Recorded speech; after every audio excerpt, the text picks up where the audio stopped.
देश में 3 चरण के चुनाव के बाद जब 4 चरणों में 48% लोकसभा सीट पर मतदान बाकी है, तब मुस्लिम आरक्षण के मुद्दे पर क्या रण और बड़ा हो रहा है। जहां कल लालू प्रसाद यादव के बयान पर शुरू हुई सियासत में अब धर्म और कर्म की बात की जा रही है। आखिर क्यों मुस्लिम आरक्षण की बात अभी हो रही है, इसीलिए वोट के गणित से आपको खबरदार करते हैं।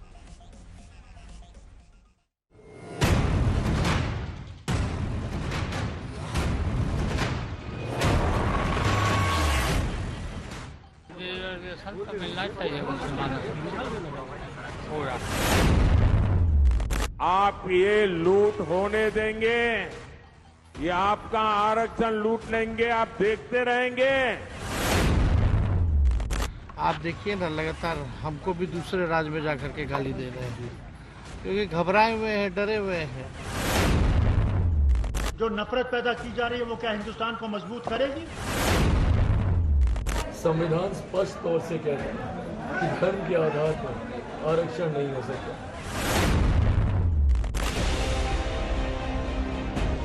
अल्पसंख्यक वर्ग में आने वाले देश के 2011 की आबादी के मुताबिक 14% वोटर के नाम मुस्लिम आरक्षण का रण फिर छिड़ गया, जब देश में तीसरे चरण के लिए 93 सीटों पर मतदान शुरू होता है। सुबह 10 बजे लालू प्रसाद यादव मीडिया के सामने आए। शुरुआत में संविधान खत्म करने का आरोप बीजेपी पर लगाया और फिर मुस्लिमों को पूरे आरक्षण की वकालत कर दी। आरक्षण का पक्षधर है ना, वो तो संविधान को खत्म करना चाहते हैं, लोकतंत्र को खत्म करना चाहते हैं। ये इस बात को जनता के जहन में शायद बात आ गई है तो इस तरह का बात बदल। रिजर्वेशन तो मिलना चाहिए मुसलमानों को पूरा। संविधान कहता है धर्म के आधार पर आरक्षण नहीं दे सकते। तब लालू प्रसाद यादव के बयान पर बीजेपी आक्रामक हुई, विपक्ष के मंसूबों पर सवाल उठा दिया। इनकी बेशर्मी देखो, वो अभी जमानत पे आए हैं बाहर तबीयत के कारण। जेल में कैद थे, कैदी है, गुनहगार है और अदालत ने उनको गुनहगार बना दिया है जी।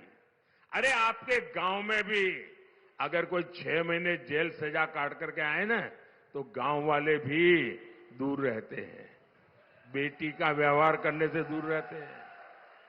ये कांग्रेस वाले इतने गिर चुके हैं, उनको माथे पे बिठा के नाच रहे हैं। उन्होंने कहा, ऐसे हाथ पछाड़ के बोल रहे हैं, मुसलमानों को आरक्षण मिलना चाहिए। और सिर्फ आरक्षण नहीं मिलना चाहिए, वो कहते हैं कि पूरा का पूरा आरक्षण मुसलमानों को मिलना चाहिए। इसका मतलब क्या हुआ? देश के कई राज्य मुस्लिम धर्म के पिछड़े वर्ग से जुड़े लोगों को आरक्षण देते हैं, लेकिन पूरा आरक्षण मुस्लिमों को मिलने की बात लालू ने जैसे ही कही, अंदाजा उन्हें हो गया चूक हो गई है, भूल सुधार करने लगे। मंडल कमीशन मैंने लागू किया था। हम आरक्षण सामाजिक आधार होता है, धर्म आधार नहीं होता है। अटल बिहारी वाजपेयी जी ने संविधान समीक्षा आयोग बना दिया था और ये लोग यही चाहते हैं, ये लोग कि ये जो थर्ड फेज का जो चुनाव हो रहा, पूरा खुजली इनको खुजला रहा दे इनका। और हम थर्ड फेज में हम काफ़ी हमारे पक्ष में रिपोर्ट आ रहा है हमारे गठबंधन का। सवाल है, अगर लालू यादव जानते हैं कि धर्म के आधार पर आरक्षण नहीं हो सकता, तो पूरे मुस्लिम आरक्षण की गूगली क्यों फेंकी, जिसका समर्थन असम में बदरुद्दीन अजमल भी करने लगे। लालू जी ने मुस्लिम रिजर्वेशन का डिमांड किया है और ये कहा है कि हमारी हुकूमत आएगी तो हम जो है मुस्लिम को रिजर्वेशन देंगे। हम इसको वेलकम करते हैं, हमारी यूडीएफ को वेलकम करती है, पूरा आसाम नहीं पूरे हिंदुस्तान का मुसलमान इसको वेलकम करता है। यकीनन हमसे छोटे छोटे जाति के लोगों को रिजर्वेशन मिला, हम लोगों का अभी तक नहीं मिला। इसका मुसलमानों को बड़ा दुख है। इसलिए अगर लालू जी इस मामले में आगे बढ़ के आए, इससे पहले भी कई लोगों ने वादा किया था लेकिन अभी तक पूरा नहीं हुआ। मुझे उम्मीद है कि इस मर्तबा 2024 में ये वादा पूरा होगा। दरअसल मुस्लिम आरक्षण पर दबी खुली जुबान विपक्ष के नेता इसलिए बोलते आ रहे हैं क्योंकि जहां एक तरफ बहुसंख्यक वोट 2014 से बीजेपी के पक्ष में गोलबंद होता आ रहा है, वहां मुस्लिम वोट पर नजर विपक्ष की रहती है। तब आरक्षण के आलाप के पीछे मुस्लिम वोट के सुरों की सियासत को समझाता यह आंकड़ा देखिए। देश की 35 लोकसभा सीट ऐसी जहां हर 3 में एक वोटर कम से कम मुस्लिम है, यानी 30% से ज्यादा। 38 लोकसभा सीट ऐसी जहां मुस्लिम मतदाता 21 से 30% और 145 सीट ऐसी जहां मुस्लिम वोटर 11 से 20%। देश की 218 सीट ऐसी हैं जहां मुस्लिम मतदाता 11 से 30% या उससे थोड़ा ज्यादा।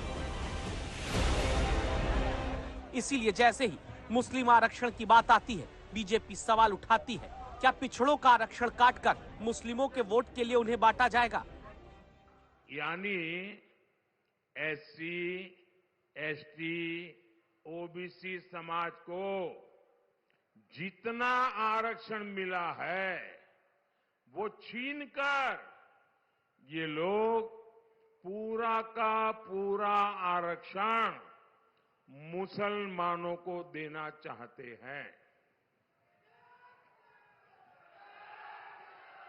आखिर ये लोग ऐसा क्यों कर रहे हैं? क्योंकि यही वोट बैंक, उसी के सहारे वो अपने सांस गिन रहे हैं। अरे वो कब नहीं लालू जी पे बोलते हैं, दिन भर तो हम ही लोग को बोलते रहते हैं। हाँ, आप देखिए ना, लगातार हमको भी दूसरे राज्य में जाकर के गाली दे रहे हैं, क्योंकि घबराए हुए हैं, डरे हुए हैं। और हमने तो पहले बोला वो पीरजादे हैं, कुछ भी कह सकते हैं प्रधानमंत्री, केवल झूठ झूठ बोलते रहते हैं। प्रधानमंत्री ने चुनावी सभा में कहा है कि इस बार का चुनाव संतुष्टिकरण और तुष्टिकरण के बीच हो रहा है। देश के कई राज्यों में मुस्लिमों के कई पिछड़े वर्ग को ओबीसी कोटे में आरक्षण दिया जाता है, लेकिन धर्म के आधार पर पूरे आरक्षण की बात आते ही कटघरे में कांग्रेस को बीजेपी खड़ा करती है। इसके पीछे क्या वोट की दुखती रग है? कांग्रेस क्यों मुस्लिम आरक्षण को लेकर कटघरे में खड़ी की जा रही है?